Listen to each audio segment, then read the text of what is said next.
क्या आप जानते हैं कि कृष्ण ने भी अपना वचन तोड़ा था या अपनी सेना के खिलाफ गए थे? चलिए आज आपको बताते हैं कृष्ण से जुड़े 5 किस्से। जन्माष्टमी का मौका है और श्री कृष्ण से जुड़ी कथाएं और उनके किस्से सोशल मीडिया पर तेजी से फैल रहे हैं। लोग कृष्ण को जानते तो हैं, लेकिन क्या पहचानते भी हैं? क्या आप जानते हैं कि कृष्ण ने भी अपना वचन तोड़ा था या अपनी सेना के खिलाफ गए थे? चलिए आज आपको बताते हैं कृष्ण से जुड़े 5 किस्से। 1. जब महाभारत में कृष्ण ने तोड़ा था अपना वचन।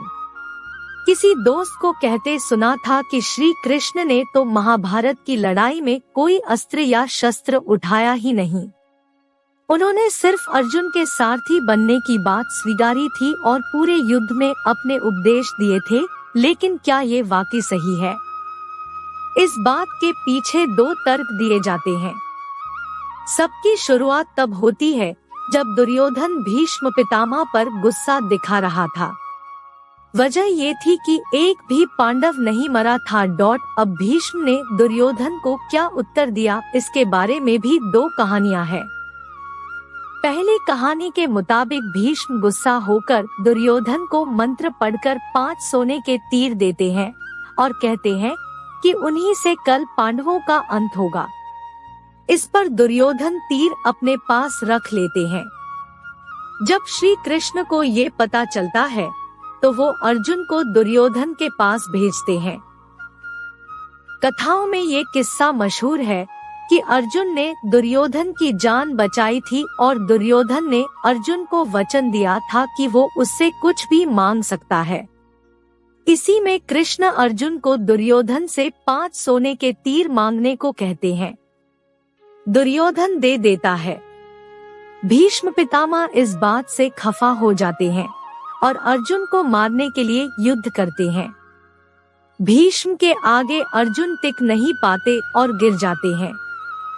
उस समय श्री कृष्ण रथ का टूटा हुआ पहिया उठाकर भीष्म को मारने के लिए आगे बढ़ते हैं। हालांकि अर्जुन उन्हें रोक लेता है और बाद में भीष्म रथ से गिरकर तीरों पर गिर जाते हैं, लेकिन फिर भी कृष्ण हथियार उठा लेते हैं। दूसरी कहानी में किस्सा वही है, लेकिन भीष्म दुर्योधन से वादा करते हैं कि वो द्रौपदी को विधवा बना देंगे 5 पांडवों को मारकर।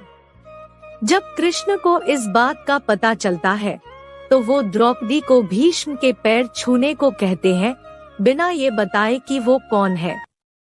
द्रौपदी ऐसा करती है और भीष्म उसे सदा सुहागन रहने और लंबी आयु का आशीर्वाद देते हैं। जब उन्हें सच का पता चलता है तो वो कृष्ण से खफा हो जाते हैं।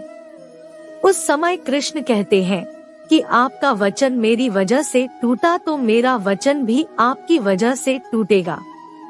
और इसके बाद ही अर्जुन को बचाने के लिए वो रथ का पहिया उठाते हैं।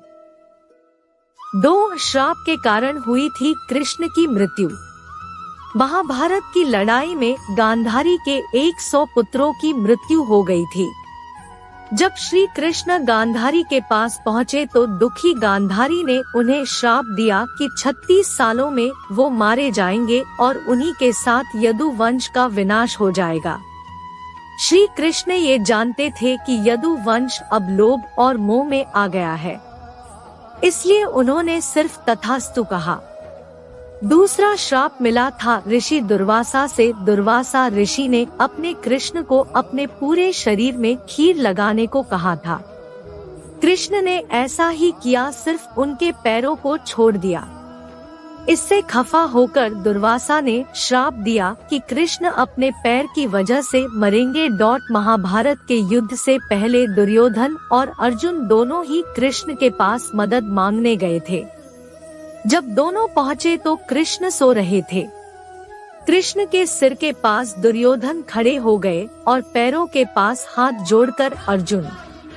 जब कृष्ण की नींद खुली तो उन्होंने अर्जुन को देखा और उसका साथ देने की बात कही। दुर्योधन इस पर खफा हो गए और कहा कि वो पहले आए थे और कृष्ण को उनका साथ देना चाहिए। इस पर कृष्ण ने कहा कि उन्होंने अर्जुन को पहले देखा है, इसलिए दोनों की मदद करनी होगी। कृष्ण ने इस पर दुर्योधन को अपनी सेना दे दी और अर्जुन के सारथी बन गए। एक समय जब श्री कृष्ण समाधि में थे तब एक शिकारी जारा ने कृष्ण के पैर को कोई जानवर समझ लिया और उन पर तीर चला दिया। 3 कृष्ण की 16,108 रानियां।